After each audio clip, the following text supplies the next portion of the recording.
Achei um bom amigo, Jesus o Salvador, dos milhares escolhido para mim.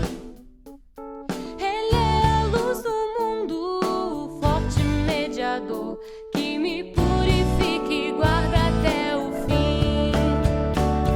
Consolador amado, meu protetor do mal, Ele pode dar alívio ao meu pesar. Ele é a luz do mundo, a estrela da manhã, dos milhares o escolhido para mim.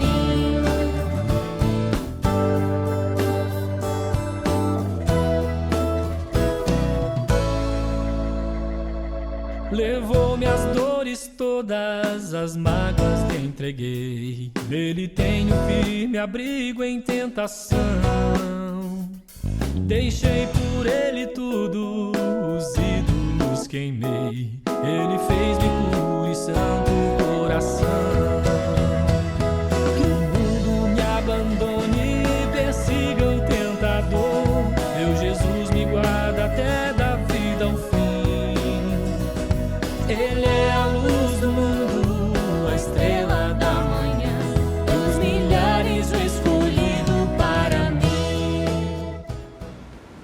Muito boa noite, queridos, sejam bem-vindos ao nosso culto. Nós somos a Igreja Batista Memorial Surubim e é uma alegria contar com a sua presença, sempre a presença da sua família, nesse tempo especial em que estamos juntos e reunidos diante da presença do Senhor. Que Deus abençoe a sua vida, que Ele fale ao seu coração, que a sua alma seja saciada nessa noite da presença dEle. Sejam todos bem-vindos em nome de Jesus. Quero convidá-lo a ler comigo a palavra de Deus no texto do profeta Isaías, capítulo 61, versos de 1 a 4 e depois de 9 a 11. Isaías 61, de 1 a 4 e depois 9 a 11. Acompanhe comigo aí, abrindo a sua Bíblia ou acessando-a. O Espírito do Senhor Jeová está sobre mim, porque o Senhor me ungiu para pregar boas novas aos mansos. Enviou-me a restaurar os contritos de coração, a proclamar liberdade aos cativos, abertura de prisão aos presos, a apregoar o ano aceitável do Senhor e o dia da vingança do nosso Deus, a consolar todos os tristes, ordenar acerca dos tristes de Sião, que se lhes dê ornamento por cinza, óleo de alegria por tristeza, vestido de louvor por espírito angustiado, a fim de que se chamem árvores de justiça, plantação do Senhor, para que Ele seja glorificado. E edificarão os lugares antigamente assolados, restaurarão os de antes destruídos, renovarão as cidades assoladas, destruídas de geração em geração. Versos 9 a 11. E a sua posteridade será conhecida entre as nações, e os seus descendentes no meio dos povos. Todos quantos os virem, os conhecerão como semente bendita do Senhor. Regozijar-me-ei muito no Senhor, a minha alma se alegra no meu Deus, porque me vestiu de vestidos de salvação, me cobriu com o manto de justiça, como um noivo que se adorna com atavios, e como noiva que se enfeita com as suas joias. Porque, como a terra produz os seus renovos, e como o horto faz brotar o que nele se semeia, assim o Senhor Jeová fará brotar a justiça e o louvor para todas as nações. Regozijar-me-ei muito no Senhor, a minha alma se alegra em Deus. Que a sua alma possa estar aprazida na presença do Todo-Poderoso. Vamos orar? Deus, obrigado por esse tempo tão feliz, obrigado por esse dia do Senhor, o domingo, obrigado pelo culto da manhã e por estarmos aqui novamente nesta noite, te adorando, Senhor, exaltando o teu santo nome. Ó Deus, obrigado pelas pessoas, obrigado pelas famílias, obrigado pelos irmãos em Cristo e amigos que estarão se conectando conosco aqui, desejosos de também exaltarem o teu nome. Que este tempo seja um tempo, ó Deus, de libertação de cativos. Que seja um tempo esse onde o Senhor possa trazer a nós a Tua palavra ao coração, de tal maneira que aguardemos, possamos praticá-la, dela se alimentando nessa noite. Usa cada momento deste culto, Pai, para que o nosso coração se alegre em Te exaltar. Cada louvor, cada oração, cada leitura, cada participação aqui, nós assim Te agradecemos em nome de Jesus. Amém. Vamos louvar a esse Deus maravilhoso, queridos. A palavra dele nos ensina que nós todos, quanto seremos conhecidos como sementes do Senhor, e assim nos alegraremos na presença desse Deus. Então eu quero convidá-lo agora a estar louvando comigo através de 2 canções, e logo mais voltamos em nome de Jesus.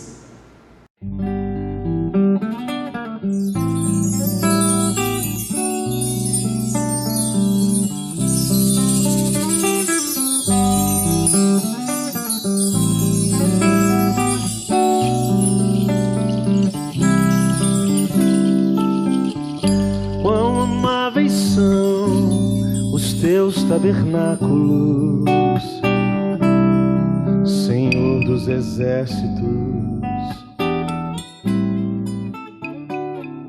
A minha alma suspira e desfalece pelos teus átrios. O pardal encontrou casa, andorinha, ninho para si. Eu encontrei teus altares, Senhor, Rei meu e Deus meu. Eu encontrei teus altares, Senhor, Rei meu e Deus meu.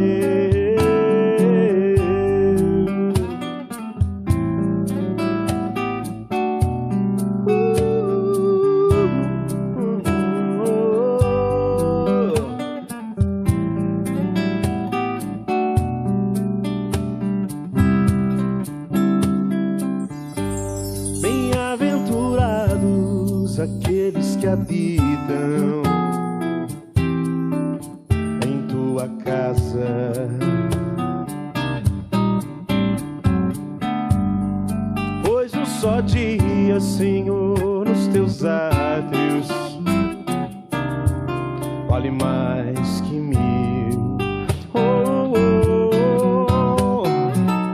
O pardal encontrou casa, andorinha, ninho para si. Eu encontrei teus altares, Senhor, Rei meu e Deus meu. Eu encontrei teus altares, Senhor, Rei meu e Deus meu.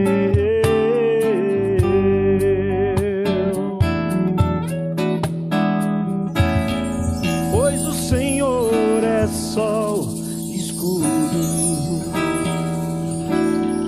da graça e glória, não negará bem algum aos que vivem corretamente. O pardal encontrou casa, andorinha, ninho para si. Eu encontrei teus altares, Senhor, Rei meu e Deus meu. Eu encontrei teus altares, Senhor, Rei meu e Deus meu. Eu encontrei teus altares, Senhor, Rei meu e Deus meu.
e deixo e simplesmente crer.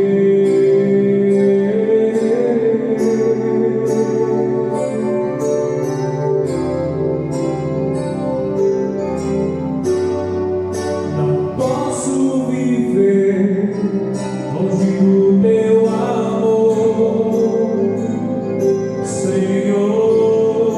Não posso viver longe do teu afago, Senhor. Não posso viver longe do teu abraço, Senhor.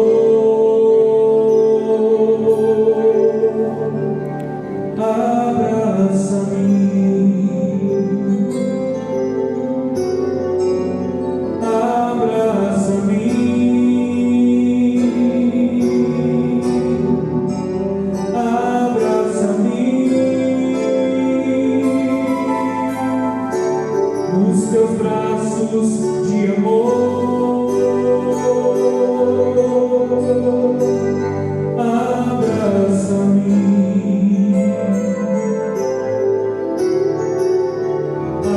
abraça-me,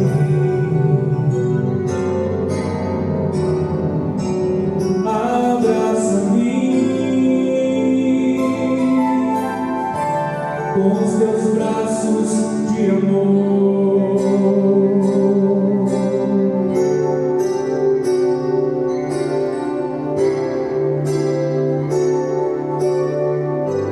Quero ser como criança,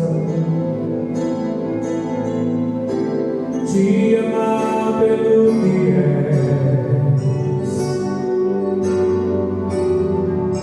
voltar à inocência e acreditar em ti. Mas às vezes sou levado pela vontade de crescer, torno-me independente e deixo-me simplesmente crer.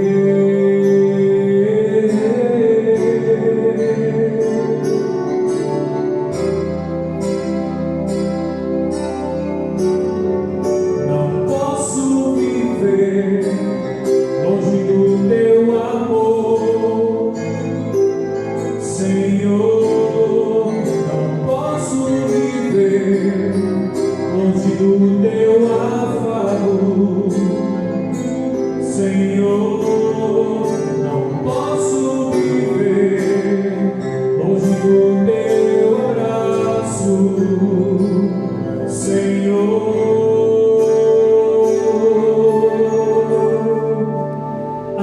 Abraça-me,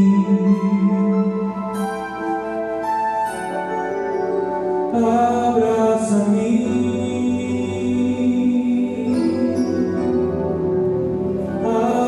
abraça-me, com teus braços de amor.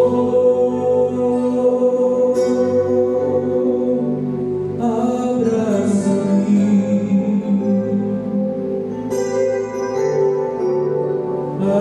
abraça-me,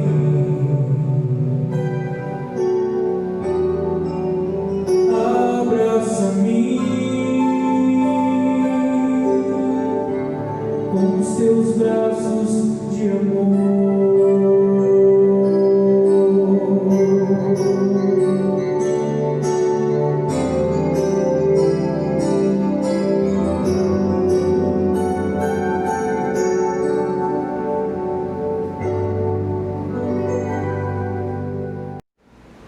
Bom é louvar a esse Deus tremendo, poderoso, maravilhoso e que está aqui essa noite na minha vida e na sua vida, muito desejoso de ser glorificado. Nós temos esse momento especial agora, momento saúde memorial. Pela manhã, nossa irmã Lohane colocou esse vídeo muito bom e nós vamos continuar assim, aprendendo a cuidar da saúde nesse tempo de confinamento. Espero que você esteja guardando tudo que tem sido aqui mostrado, apresentado, ensinado, para cuidar do seu corpo, templo do Espírito Santo. Então vamos mais uma vez assistir e aprender.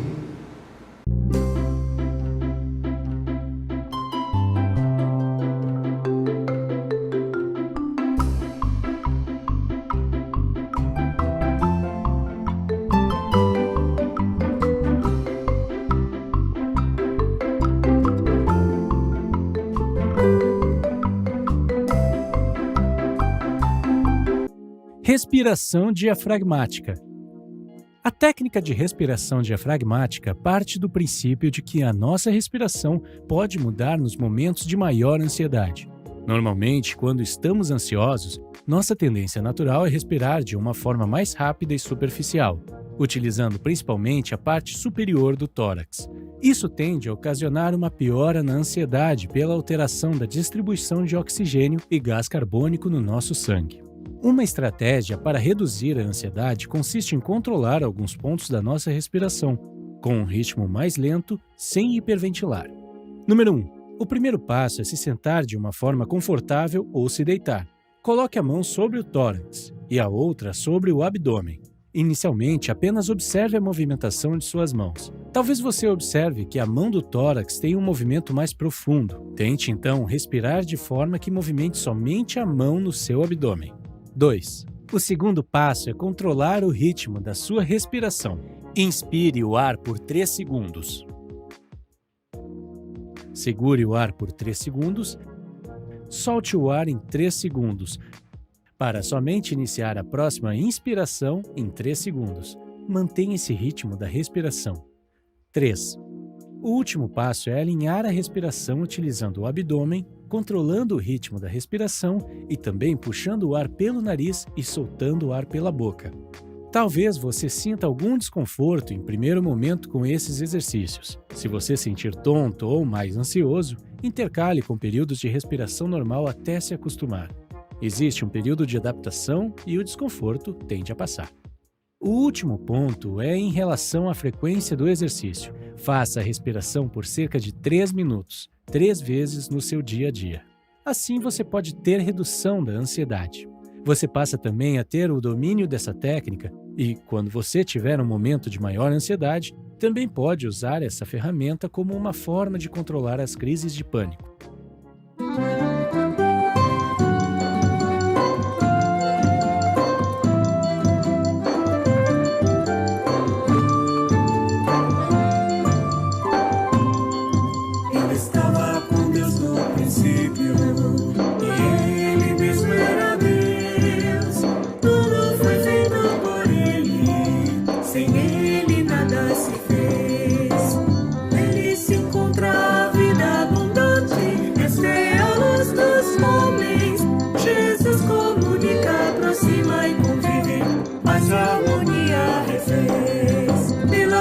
Jesus eu coopero com o que sou e minhas ações. Pela vida em Jesus eu coopero.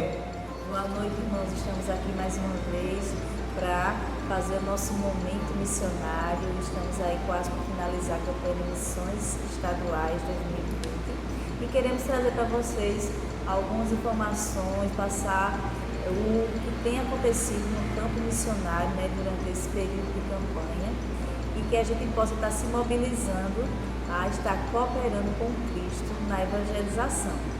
Vamos ler juntos o nosso tema e a nossa divisa. Pela vida em Jesus eu coopero.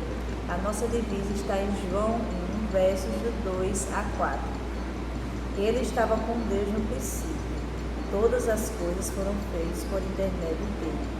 Sem ele, nada do que existe teria sido feito. Nele estava a vida, e esta era a luz dos homens. Amém? Amém. Nós temos falado durante os nossos momentos missionários do nosso alvo, o alvo da nossa igreja, que é R$2.000. Não é um alvo difícil de ser alcançado, portanto, a gente já enfatiza mais uma vez para os irmãos estarem orando pelo seu alvo pessoal, que a gente está alcançando e está, assim, contribuindo para manutenção de todos os projetos de missões estaduais. Porque ofertar é o que o nosso Senhor Jesus Cristo ele nos pede. Na sua palavra em Atos 20:35 ele diz que dar é melhor do que receber. Então que a gente não possa levar isso apenas para o nosso mundo secular, mas como o ensinamento de Jesus. E a gente não deve estar se apegando aos bens materiais, mas sim tendo o discernimento de que se eu sou abençoado, eu também vou abençoar outras pessoas, eu vou dividir o que eu tenho. E essa é a proposta de Jesus, quando ele nos dá essa palavra, que dar é melhor do que receber, que a gente possa estar compartilhando com o nosso irmão, não só dos bens materiais, mas de tudo que a gente recebe, que é gratuito de Deus, né? Que são graças imerecidas, mas o Senhor sempre nos abençoe, para que a gente possa estar levando isso também para o nosso irmão. Que campanha de missões estaduais, que vem com esse propósito de cooperar, possa estar aí tocando você nesse momento, a estar orando. Se eu não posso contribuir materialmente, mas eu posso contribuir com a minha oração, eu posso contribuir mobilizando outras pessoas, fazendo compartilhamento numa rede social, já que a gente não está tendo no momento de pandemia tanto a questão do relacionamento pessoal, o contato, então, mas a gente possa, através das nossas redes sociais, estar compartilhando uma palavra que vá consolar, vá confortar a um irmão que esteja precisando naquele momento. Então, vamos cooperar com missões estaduais. Amém. Nós somos missionários de retaguarda, né? Nós contribuímos orando, nós contribuímos para a obra missionária, evangelizando, falando, mobilizando. E nós estamos do lado de cá segurando as cordas, né? Nós também somos missionários. Alguns são chamados para ir e outros são chamados para ficar. Nós somos chamados para ficar. Estamos aqui, né, fazendo essa nossa parte aqui, né, mobilizando para que mais pessoas sejam impactadas com o Evangelho de Cristo. E vamos agora ver o que Deus tem feito, né, nos campos missionários. Então você possa estar aí atento a assistir esse vídeo de mais um testemunho do que o amor de Deus ele faz na vida das pessoas. Pela vida em Jesus eu coopero. Chegamos agora a Serrita e com esse casal abençoado, pastor Clicério e Amanda, que tem feito um trabalho abençoado. Deixa um recado para o povo batista de Pernambuco. Queridos batistas do estado de Pernambuco, como disse o pastor aqui, pela vida em Jesus eu coopero. Nós estamos aqui em Serrita, no sertão central de Pernambuco, trabalhando no sentido de fazer com que a nossa vida valha a pena nas mãos de Deus. Nós estamos aqui na linha de frente e contamos com as orações de vocês. Precisamos que vocês segurem as cordas, estejam orando em nosso favor. Amanda. Deus abençoe a vida de cada um. Agradecemos pela cooperação e estamos todos envolvidos em prol da mesma causa, que é a causa do reino de Deus. Deus abençoe. Amém. Que bênção, queridos. Então é isso. De Serrita, você tem um povo, tem um trabalho, uma congregação frutificando, porque é possível pela cooperação. Deus abençoe o povo batista, vamos dizer, pela vida em Jesus eu coopero. Vamos dizer mais uma vez? Vamos. Pela vida em Jesus eu coopero. Missionários que estão aí entregues para a obra, né, para evangelizar, para levar a palavra do Senhor, e que a gente possa utilizar a ferramenta da oração como um instrumento de a gente estar fortalecendo espiritualmente esses missionários, porque eles não precisam apenas de bens materiais, do sustento material, mas principalmente da oração. A gente sabe que as realidades dos campos não são fáceis, né? E eles precisam de ter esse fortalecimento. E a gente pode contribuir, a gente pode cooperar através de quê? Da oração. Então que você se sinta aí convidado a adotar um missionário, a estar orando pela vida dele, a estar orando pela obra, pelo ministério dele, que Deus possa estar fortalecendo, né, diante das dificuldades e possa estar ali em tudo que ele vier fazer no campo missionário, que ele possa se sentir acolhido e sabendo que tem pessoas que oram, né? Porque eles não precisam apenas dos bens materiais, mas também da oração. E eu vou convidar agora a nossa irmã Alessandra para estar orando, né, por nossos missionários. Missões estaduais hoje conta com 88 missionários em campo, então que a gente possa estar orando por esses 88 missionários e por aqueles que ainda estão por vir, porque sei que Deus tem preparado, né, tem levantado homens e mulheres para abraçar a obra missionária e estar ali na luta, né, para dar evangelização, para a gente estar ganhando Pernambuco para Cristo. Amém. Oremos. Pai, nós te louvamos porque Tu és maravilhoso em nossas vidas, ó Pai. Obrigado, Senhor, por mais um culto em Tua presença. Obrigado porque Tu tens feito maravilhas, Pai. Podemos ver, Senhor, tantos testemunhos abençoadores, de missionários nos campos, pessoas que têm saído dos seus lares, enfrentando até mesmo dificuldades, ó Pai, mas Tu tens estado com todas elas, ó Pai, que Tu possas estar suprindo todas as suas necessidades. Nós sempre estamos pedindo isso, Senhor, que Tu possas estar sendo com Teus filhos e nós, do lado de cá, como missionários de retaguarda, também possamos estar segurando as cordas, abençoando aquelas pessoas que estão nos campos distantes, com as nossas orações, que possamos estar lembrando dos missionários todos os dias, ó Pai, colocando em nossas orações diárias, que possamos estar contribuindo, ó Pai amado. Eles também precisam do sustento financeiro, Pai. Toca nos corações para que tenhamos essa responsabilidade também, ó Pai. Que Tu possa estar nos ensinando, Senhor, a como fazer a Tua obra. Opera, Senhor, na vida dos Teus servos, dos Teus filhos, que possamos cada vez mais crescer espiritualmente, Pai amado, que possamos ter mais experiências pessoais contigo, Pai. Eu Te agradeço, Senhor, por tudo, em nome de Jesus. Amém. Pela vida em Jesus eu coopero com o que sou e minhas ações. Pela vida em Jesus eu coopero com minha igreja e com missões. Muito bem, eu quero convidá-lo nessa noite a estarmos lendo a Palavra de Deus, refletindo na Bíblia Sagrada, e convido você a abrir comigo a Bíblia no texto de Gênesis, primeiro livro da Bíblia, capítulo 15, um texto que fala muito ao meu coração. Gênesis capítulo 15, versos de 1 a 11. Nós vamos nessa noite estar aprendendo sobre o tema Cansados de Esperar.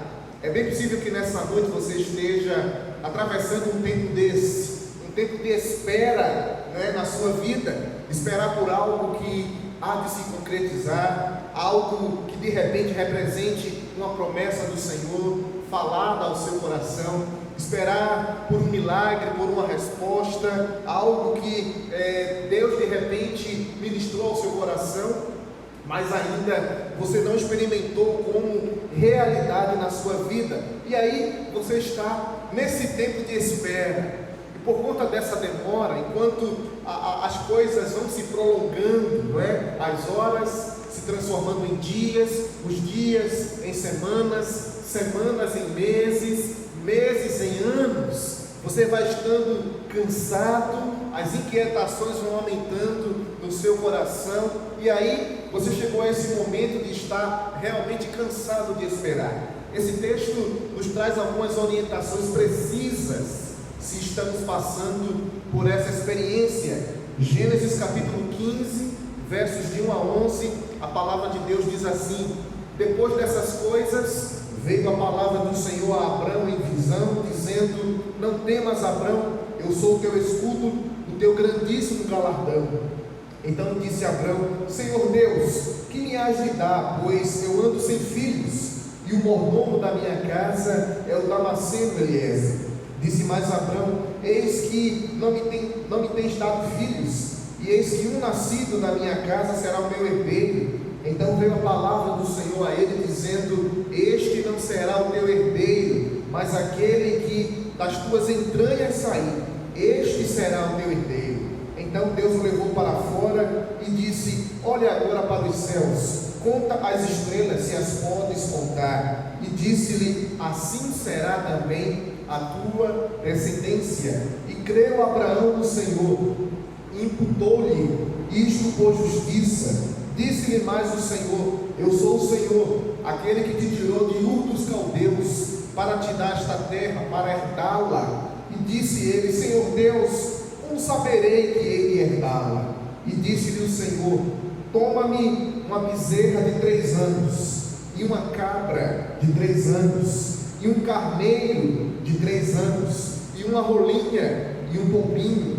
E trouxe-lhe todos estes, partiu-os pelo meio, e pôs cada parte deles em frente uma da outra, mas as aves não partiu, e as aves desciam sobre os cadáveres, Abrão, porém, as enxotava.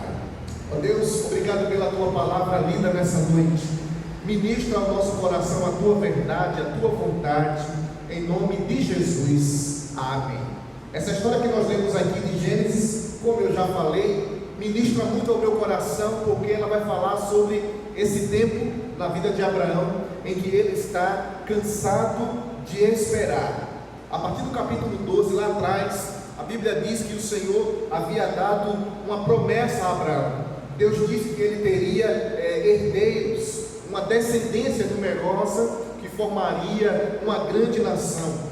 Deus prometeu isso a Abraão, de que ele teria muitas terras, e a partir da sua descendência, todas as demais pessoas, todas as demais famílias da terra seriam abençoadas.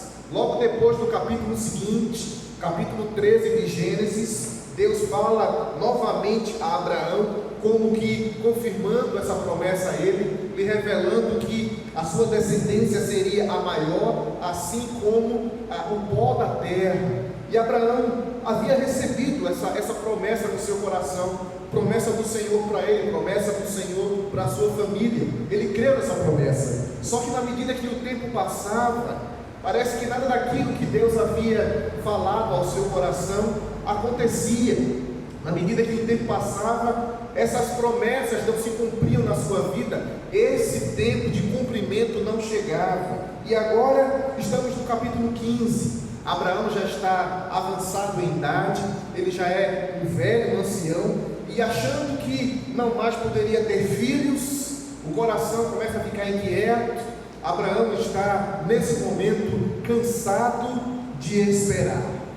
Mais de 10 anos haviam se passado entre a promessa feita pelo Senhor ao seu coração e esse momento do capítulo 15. Nada havia ainda acontecido. Abraão está vivendo esse tempo de perturbação, de inquietação interior, um tempo de cansaço da espera. E é bem possível que nessa noite, aí na sua vida, nesse tempo, você tenha recebido da parte do Senhor alguma promessa, você tenha recebido da parte de Deus alguma palavra de orientação, alguma palavra de direção nas mais diversas e complexas adversidades da sua vida, da sua existência. De repente foi aquela direção de Deus para formar a sua família, realizando o sonho de um casamento. Deus falou que você iria namorar, que você iria noivar, que teria uma família que Ele iria abençoar, mas aí veio a pandemia e aquele seu paquera sumiu do mapa, nunca mais entrou em contato com você. Você chegou a esse momento, esses meses se passaram e nada aconteceu. Você está no 0 a 0, nem a paquera deu mais notícias. E nessas horas você se sente incomodado até de cutucar rede social dos outros para espiar ali como é que está o casamento, como é que está a família, porque você vai ficando triste na medida que caduca, que vasculha e nada disso acontece com você. Quem sabe se essa direção do Senhor foi sobre a salvação daquele seu parente que você tanto orou por ele, você tanto intercedeu por ele, pediu que Deus salvasse, e entra ano, sai ano, entra pandemia, sai pandemia, e o coração dele é duro quanto o coração de Faraó. Quem sabe se a direção do Senhor não foi para a sua área da saúde, aquelas incontáveis consultas médicas que você nem mais aguenta fazer, somente para constatar o que está dando errado, mas ainda você não sabe o que tem. É bem possível que por essas e tantas outras respostas que você esteja aguardando, respostas que não chegam, cumprimentos que não se realizam, e tudo isso tem deixado você um pouco cansado de tanto esperar. Eu olho para esse texto e aprendo alguns cuidados que nós precisamos tomar. Aprendo isso com Abraão, alguns cuidados que nós precisamos tomar na nossa vida enquanto ou quando estamos cansados de esperar. Em primeiro lugar, enquanto esperamos, mesmo cansados, enquanto você espera, mesmo cansado, talvez já a paciência no limite, mas enquanto você espera, não tome atalhos. Mesmo quando você estiver cansado de esperar, não procure atalhos para a sua vida. Abraão e Sara, nesse despertamento, nesse desespero, nessa ânsia, nessa agonia de terem um filho, de terem essa descendência, eles acabaram tomando atalhos muito perigosos. A Bíblia diz que certo dia, Sara, a esposa, chega para Abraão e ele faz uma proposta: olha, Abraão, estou ficando velho, não posso mais gerar filhos, mas nós temos aqui em casa a nossa escrava, a nossa serviçal, Agar, passa a noite com ela, engravida ela, e o filho que ela tiver, nós vamos adotar como se fosse nosso. Talvez essa prática em nossos dias seja muito estranha de nós admitirmos, mas naquela época essa prática era tanto normal quanto legal também. E quando Sara faz essa proposta para o seu esposo Abraão, ele pensou: talvez seja isso mesmo. Vai que Deus não queira que a gente dê um empurrãozinho, que a gente colabore, que a gente mexa os pauzinhos. Só que o que eles não entendiam é que quando eles tomaram esse atalho, eles estavam abrindo mão daquilo que era o melhor propósito, a melhor proposta, o melhor plano de Deus para as suas vidas. E eu queria dizer para você nessa noite que talvez esteja no tempo de espera, talvez esteja cansado de esperar. Muito cuidado com os atalhos, em nome de Jesus. Não tome atalhos, porque você pode se dar muito mal. Você se lembra do rei Saul, lá em 2 Samuel, 1 Samuel, melhor dizendo, capítulo 28? A Bíblia diz que o Senhor havia retirado dele a sua presença, retirado dele o seu espírito. Então Esaú, temendo a derrota dos filisteus, inimigos que ele outrora já havia vencido, já havia derrotado, quando era fiel ao Senhor, mas agora ele tem medo dos filisteus, ele busca o Senhor. Deus não me responde por profeta, diz a Bíblia. Deus não me responde pelo Urim, pelo Tumim, nem por sonhos. E aí Saul, no desespero e para sua própria ruína, ele toma um atalho muito perigoso. A Bíblia diz que ele buscou uma necromante, uma mulher que fazia consultas dos mortos para trazer revelações para as pessoas, uma feiticeira, uma médium, uma prática que naquele tempo o próprio Deus abominava, e Saul sabia disso. E aquele atalho foi a sua perdição, porque se o Deus vivo não respondia, quanto mais os mortos. Eu conheci um tempo atrás, quando eu era pastor em Alagoas, um casal na igreja que não conseguia engravidar, e por conta disso eles estavam numa profunda crise conjugal. Era um culpando o outro, como se o outro fosse a causa daquela infertilidade. E aquele marido, por não saber esperar o tempo de Deus, a paciência se esgotou e ele acabou se envolvendo em um caso extraconjugal com uma amiga do seu trabalho. Mas graças a Deus que ele se arrependeu a tempo útil, voltou para a esposa, Deus os perdoou, houve restauração daquele casamento, houve perdão mútuo naquela família. E ele, certa vez, num encontro de casais, ele dava esse testemunho e disse algo muito interessante que eu nunca me esqueci. Ele dizia: olha, irmãos, Deus tinha um plano A para a minha vida, mas eu, talvez por falta de fé, talvez por falta de paciência, por falta de experiência espiritual, eu não soube esperar, eu sofri e precisei viver o plano B de Deus. Ele tinha para mim, para minha família, para meu casamento, um plano A, mas eu, às duras penas, aprendi através do plano B. Mas vocês, dizia ele para os casais, vocês casais não precisam passar pelo que eu passei, vivam o plano A do Senhor para vocês. Não tome atalho, queridos. Apesar da sua espera, apesar da sua impaciência, da sua inquietação, creia, Deus tem um plano A para você, para seu casamento, para seu emprego, para seus filhos, para seus sonhos, para seus negócios, para seus estudos, para seu ministério. Não troque o melhor de Deus pelo mais ou menos. Não vale a pena. É muito melhor esperar o melhor de Deus do que, por causa da impaciência, tomar atalhos. Você pode se casar errado, você pode fechar um negócio que Deus pode não abençoar, você pode dar passos em areias movediças.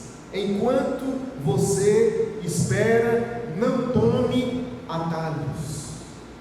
Eu olho para esse texto e aprendo, em segundo lugar, que enquanto esperamos, mesmo cansados, devemos tomar cuidado com aqueles que limitam a visão de Deus na nossa vida. É interessante que aqui nesse texto, no versículo 5, a Bíblia diz que Abraão estava dentro da tenda, e dentro da tenda ele não enxergava o que Deus tinha para ele. Sua visão dentro da tenda era limitada. E no verso 5 a Bíblia diz assim: então Deus o levou para fora e lhe disse: olha agora para os céus, conta as estrelas, se as podes contar. E disse-lhe o Senhor: assim será também a tua descendência. Interessante aqui, Deus chega para Abraão para falar com ele, e ele está dentro da tenda, e dentro da tenda a sua visão é ofuscada, dentro da tenda a sua visão é limitada. Deus está falando para ele que vai cumprir a promessa, mas dentro da tenda ele olha para os lados e só vê a lona.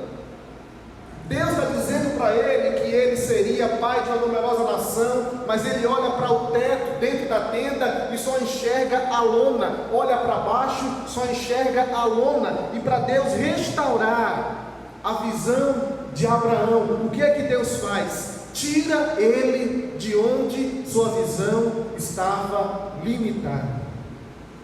E quando ele sai daquela tenda, Deus lhe manda olhar para cima, contar as estrelas, e vai lhe dizer que assim seria o tamanho do propósito, da promessa que ele tinha reservado para ele.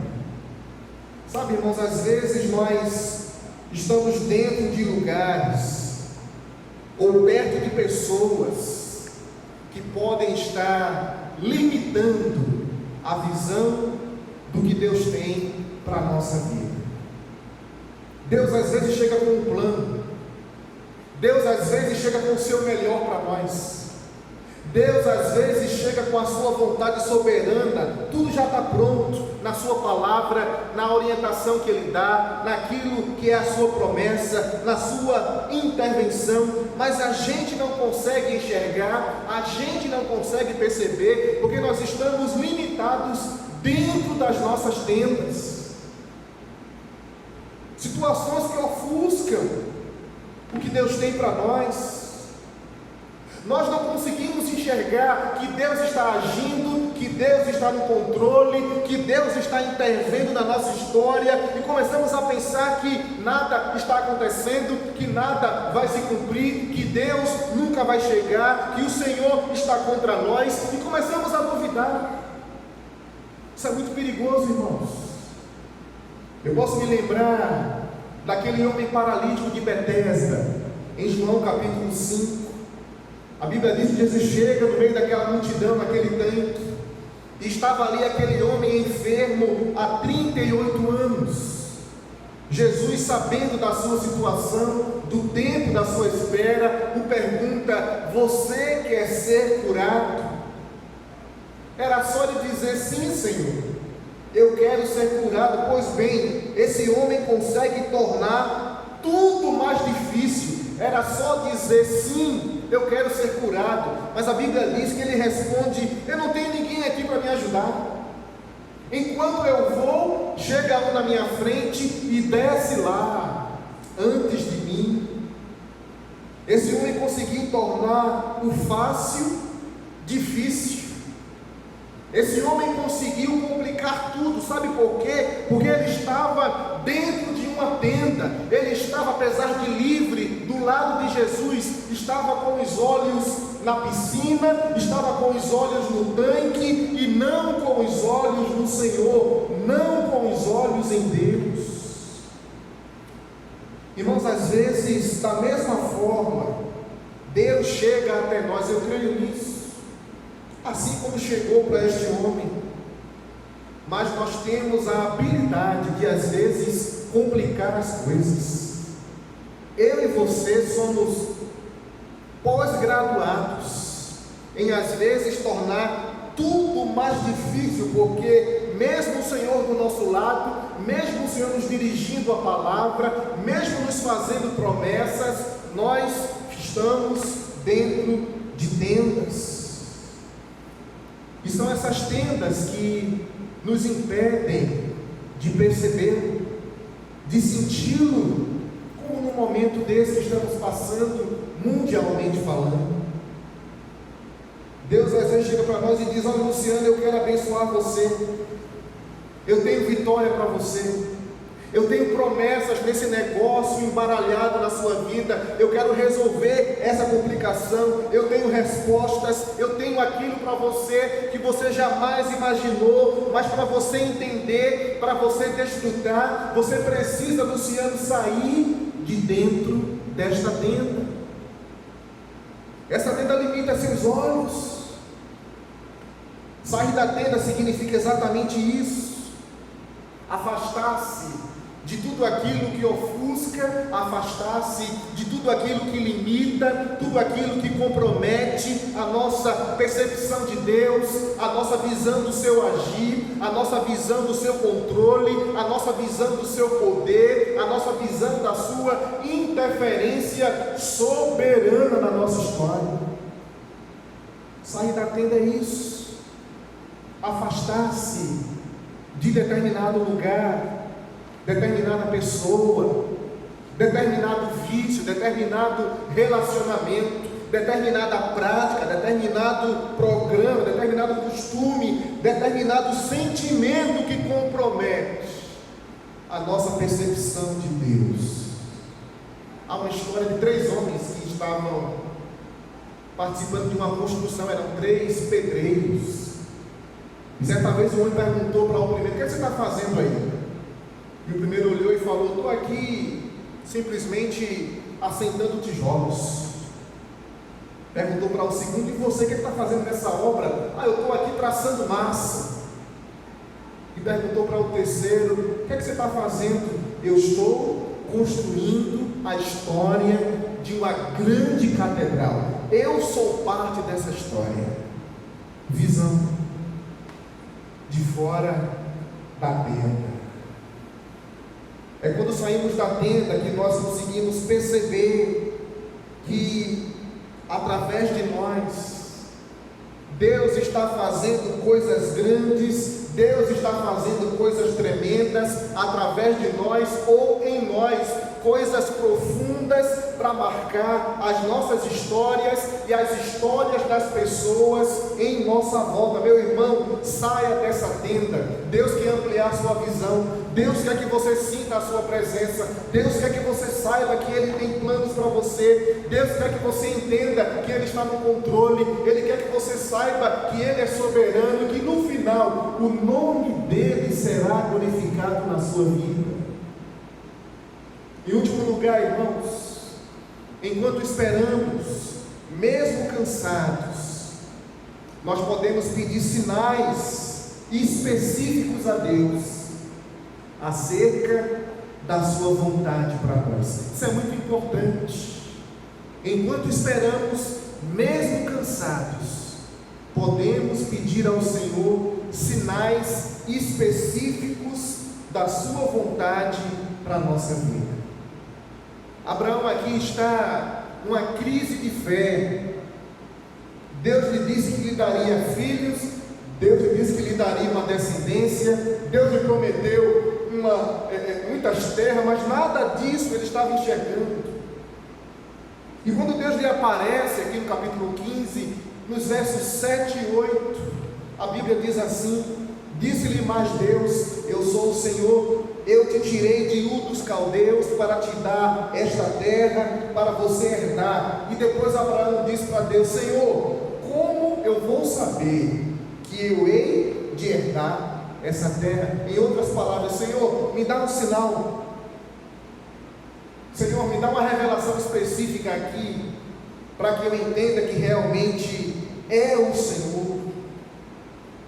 Irmãos, muitos de nós, diante da crise de espera pelo tempo de Deus, nós ficamos com medo de pedir ao Senhor alguns sinais específicos, sinais claros da sua vontade. E não é errado a gente pedir sinal para Deus, não.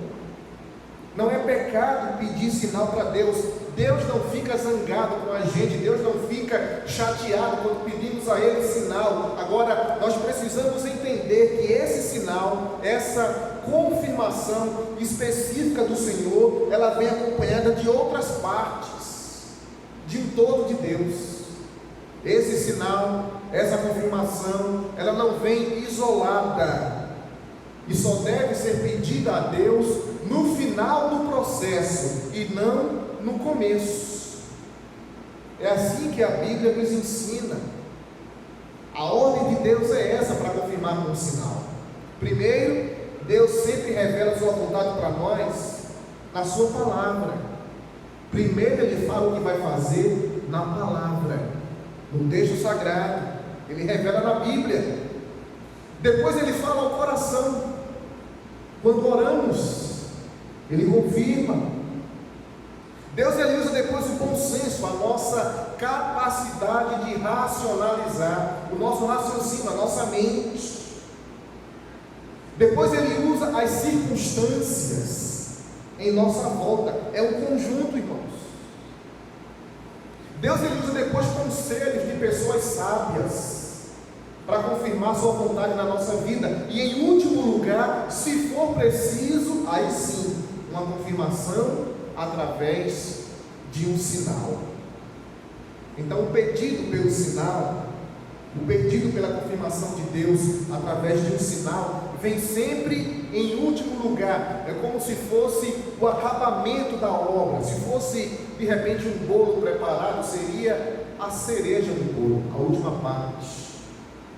Se fosse um carro no lava-jato, seria o polimento, é a última parte. O sinal é a última parte do processo da confirmação de Deus. Por isso, o mais importante é entendermos que não é sobre a nossa vontade que Deus, ou que nós devemos pedir a Deus confirmação através de um sinal. Não é um sinal para confirmar aquilo que eu quero, a minha vontade, mas o contrário, é sobre a vontade dEle, é sobre o que Ele quer, é sobre o seu desejo, que eu preciso pedir uma confirmação através de um sinal específico. E isso depois do Senhor já ter mostrado tudo na sua palavra para nós.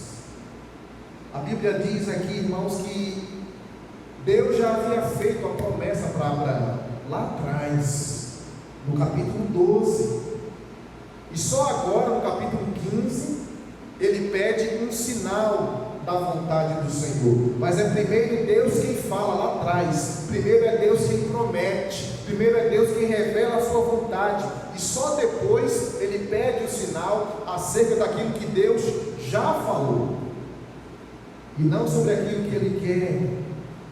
E qual foi o sinal que Deus mostrou aqui para Abraão, dessa promessa?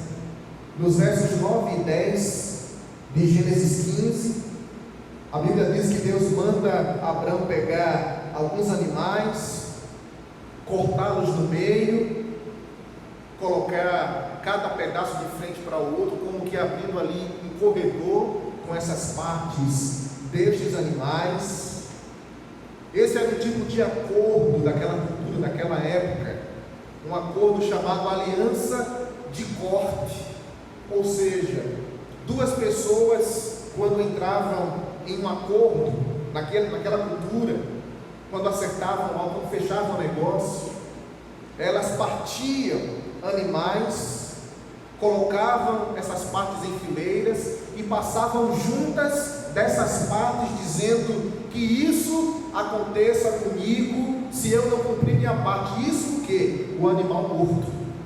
Que eu morra como esse animal se eu não cumprir minha parte nesse acordo. E quando Abraão aqui pede a Deus sinal do herdeiro, Deus manda cortar animais, separar esses animais e começa a fazer revelações a Abraão acerca do que iria acontecer nos próximos 400 anos futuros com o seu próprio povo. E no outro dia, no versículo 17, se você continuar lendo essa história, lá no verso 17, à noite, Deus, ele passa no meio do fogo, ou passa no meio dos animais com fogo fumegante ali, como tocha, e era como se Deus, no meio desse fogo, estivesse dizendo para Abraão: olha, Abraão, que isso aconteça comigo, se eu não cumprir na sua vida a minha promessa. Deus dizendo isso, não é Abraão, não é Deus dizendo para Abraão: Abraão, vou passar por esse meio aqui do nosso acordo, e se não se cumprir na sua vida a promessa de um filho, de uma descendência, que isso aconteça comigo. Eu estou aqui te dando um sinal. A minha palavra você pode esperar, na minha palavra você pode confiar, porque ela vai acontecer, ela vai se cumprir. Meu irmão, se Deus já te falou na palavra o que Ele tem para a sua vida, se você já sabe o que Ele quer para você, então você pode pedir a Ele um sinal, para que Ele confirme no seu coração o que vai te dar. Eu creio, irmãos, e tenho essa experiência na minha vida, nada de exagero, de bobagem, não, eu tenho essa experiência no meu chamado ministerial, de sinais que Deus dá, palavras de direção para o meu coração, para a minha família, para cumprimento da sua vontade. Eu creio que Deus faz isso hoje, para seu casamento, para seus negócios, para a sua vida profissional, para o fechamento ou abertura de negociações, para portas abertas, portas fechadas, para a experiência de cura. Deus hoje confirma sinais através da sua palavra. Deus faz isso hoje. Talvez você se pergunte, mas pastor, como é que comigo isso não acontece? Por que é que Deus não fala? Por que é que Deus não se revela? Por que é que esse tempo de espera parece nunca acabar? Você deseja ver sinais de Deus marcantes na sua vida? Aprenda uma coisa aqui muito interessante na vida de Abraão. Nos capítulos 12 ao 15 de Gênesis, eu recomendo que você leia depois com mais calma em casa, esses capítulos 12 a 15, você vai perceber quantas vezes Abraão construiu altares para o Senhor. A Bíblia diz nesses capítulos que toda vez que Abraão chegava num lugar novo, numa terra nova, ele construía um altar. Toda vez que Deus tirava Abraão de um lugar e o colocava em outro lugar, ali onde ele chegava, ele construía um novo altar. E com isso ele nos ensina que é na presença de Deus, é na intimidade com Deus que coisas grandes do Senhor são reveladas para cada um de nós. Clama a mim e responder-te-ei, e anunciar-te-ei coisas grandes e firmes que tu não sabes. Talvez Deus ainda não tenha se revelado a você até aqui, porque você ainda não aprendeu a construir altares na sua vida. E o que é essa construção de altar? Muito simples. É separar um lugar específico para buscar o Senhor em devoção. Um local separado para entrega do nosso ser. Um local separado para consagrar nossa vida. Um local separado para quebrantamento. Se você deseja revelação do sinal de Deus na sua vida, dos cumprimentos da promessa do Senhor, você precisa construir altares aonde você está, na situação que você está, no lugar onde você está, no momento em que você está, na família em que você está. Separe tempo para Deus. Separe tempo para o Senhor, meu querido. Separe tempo para Deus nessa pandemia, nesse confinamento, nesse isolamento social. Separe tempo para Deus enquanto você caminha. Separe tempo para Deus enquanto você se alimenta. Separe tempo para Deus antes de você dormir, enquanto você se acorda, enquanto você dirige. Separe tempo para Deus. Como é triste percebermos pessoas que passam anos e anos na igreja, mas ainda não aprenderam a construir verdadeiros altares. São pessoas que infelizmente não buscam intimidade com o Senhor, não buscam construir altares na adversidade, na luta, na dificuldade, no problema, não constroem altares, não vivem comunhão com Deus, vivem uma devoção apenas superficial. Como é triste percebermos isso, irmãos. Deus quer se revelar a você, querido. O seu Espírito Santo foi dado a você, derramado sobre a sua vida, e se você construir altares para o Senhor, Deus vai se apresentar de uma forma especial e poderosa para você. Como é que anda a sua vida de oração? Como é que anda o seu altar da oração? Como é que anda o seu altar da leitura da palavra de Deus? Como é que anda o seu altar de tempo de meditação na palavra, aos pés do Senhor, com a sua família? Construir um altar e consagrar um lugar e tempo que não podem ser negociados com nada, com nenhuma outra coisa a não ser investido aos pés do Senhor.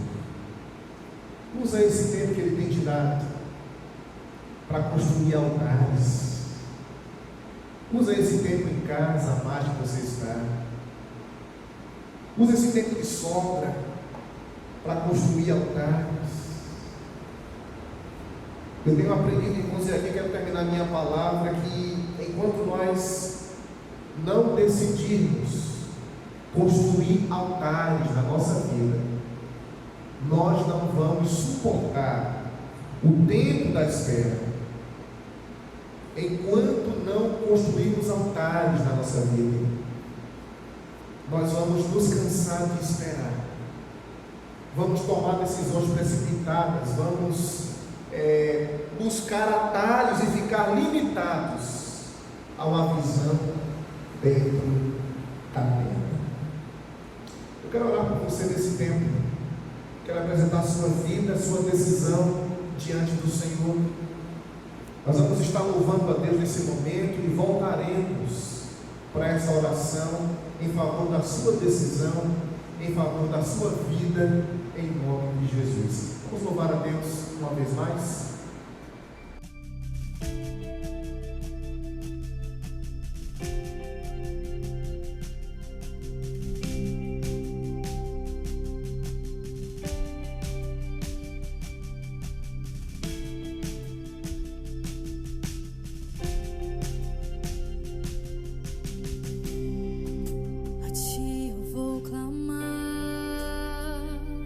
Pois tudo vem de ti e tudo está em ti. Oh, oh. Por ti vou caminhar, tu és a direção, o sol a meia. Oh, oh.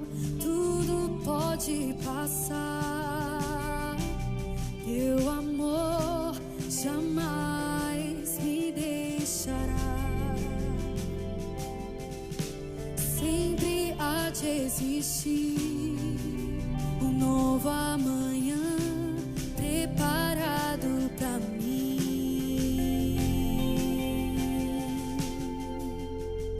Eu me rendo aos teus pés, és tudo que eu preciso pra viver.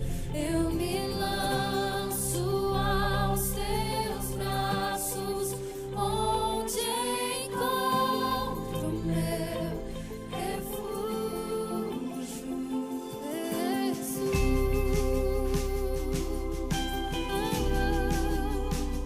Eis-me aqui,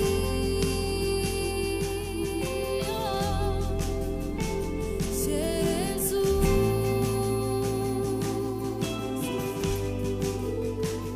Eis-me aqui.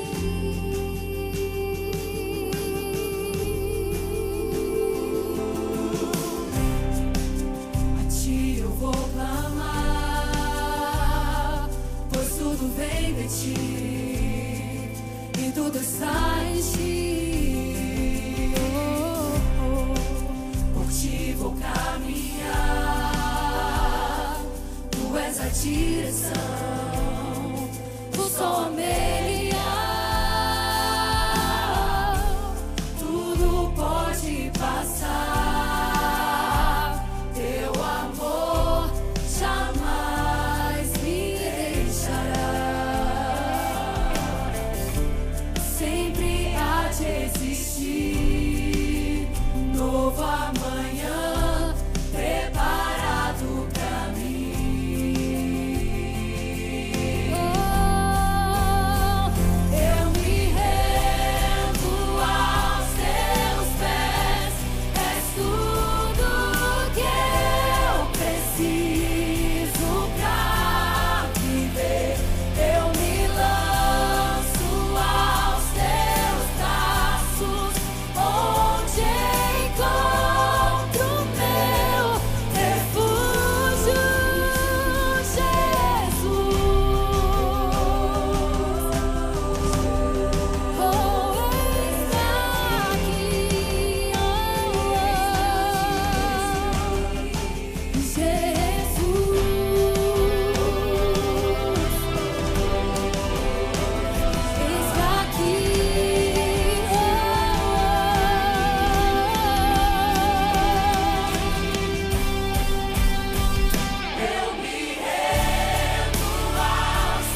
quero orar por você nessa noite. Você entende que precisa rever a sua vida com Deus? Você reconhece e deseja que Deus revele coisas grandes, específicas, preparadas para você, preparadas para seus sonhos, preparadas para os anseios do seu coração e que vão mudar toda a sua trajetória? Você crê nisso?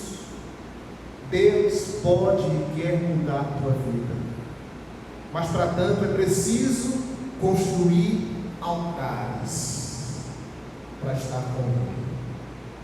Ó Deus, nós te louvamos por essa palavra nessa noite, Senhor.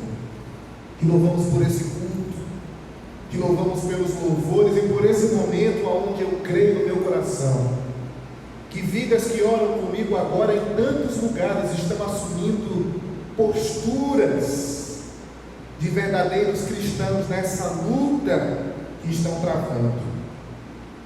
Sabemos que, humanamente falando, é tão difícil esperar, é tão difícil ter a paciência, ainda mais quando não percebemos nada acontecendo em nossa volta. Mas esse é o teste da verdadeira fé, Senhor. Esta é a prova de um verdadeiro cristão que descansa nas tuas promessas. Ó Deus, nos ajuda a, mesmo quando estamos cansados de esperar, não tomarmos atalhos para tentar resolver as coisas do nosso jeito. Isso pode piorar tudo, Senhor. Tem misericórdia de nós. Nos ensina, Senhor, a, mesmo enquanto esperamos, mesmo quando estamos cansados de esperar, a sairmos da tenda, do lugar, da situação, da companhia, daquilo que limita a visão do Senhor em nossas vidas, a percepção da tua grandeza em nós. Mas, ó Deus, acima de tudo, nos dá a consciência de que aonde estamos, na pandemia, no desemprego, na enfermidade, na crise conjugal, na luta contra a enfermidade, aonde estamos, é possível construirmos um altar para estarmos aos teus pés. Faz isso em minha vida, Senhor, faz isso na vida dos meus irmãos, sobre essa pessoa nessa noite, que toma essa decisão de mudar, de te receber como Salvador, de te confessar como aquele que é Senhor de toda a terra e que perdoados estão os pecados pelo teu sangue precioso. Que a graça salvadora de Jesus Cristo, o eterno amor de Deus, o nosso Pai, as infinitas e divinas consolações do teu Santo Espírito sejam sobre a nossa igreja, sejam sobre esta vida, sobre esta família nesta noite, sejam sobre a tua igreja espalhada em toda a face da terra, desde agora e para todos sempre. Amém. Amém. Coisa boa, irmãos. Agradecido seja Deus, que maravilha estarmos aqui na presença dele em mais uma noite especial de culto. Esse culto fica gravado, você pode assisti-lo quantas vezes quiser e pode compartilhá-lo com tantas outras pessoas. Todos os nossos cultos de domingo, eles são gravados no nosso canal do YouTube, canal da igreja. Eu quero aqui avisar os irmãos que a partir de amanhã nós estamos, a primeira semana útil do mês de agosto, estamos realizando a nossa semana de consagração. Então, de amanhã até sexta-feira, das 7 às 8, estaremos pensando sobre o Deus que trabalha para aquele que nele espera. Tem a ver com essa mensagem de hoje, né? O Deus que trabalha para aquele que nele espera. Então, de segunda até sexta, vamos estar pregando sobre esse tema através das videoconferências, ok? Quarta-feira estamos aqui, 7h30 normal, no nosso culto pelo Instagram, culto de oração também, ok, irmãos? Então, conto com você essa semana. Domingo que vem, Dia dos Pais, nós estaremos certamente com os pais sendo homenageados, Você, papai, também, manda o seu vídeo para nós, para a gente colocar no dia, como homenagem também, parte das homenagens que nós realizaremos aqui, tá bom? Você que esteve conosco, muito obrigado pela sua presença, pela sua companhia. Seja bem-vindo aqui ao nosso culto também. Quero desejar a você uma semana vitoriosa, uma semana abençoada. Como sempre nós terminamos aqui o nosso culto, nenhum atropelo, nenhum atrapalho, nenhum acidente, nada de mal chegue à sua vida, à sua família, à sua casa, porque a Bíblia diz o quê? O Senhor dará ordens a seus anjos a teu respeito, para que te guarde em todos os seus caminhos. Amém? Diga aí a pessoa do seu lado, na sua casa, vamos lá? O Senhor dará ordens a seus anjos a teu respeito, para que te guarde em todos os seus caminhos. Uma semana abençoada, uma semana vitoriosa, e amanhã estamos juntos na semana de consagração, 7 horas. Deus te abençoe, uma boa noite e até lá, em nome de Jesus.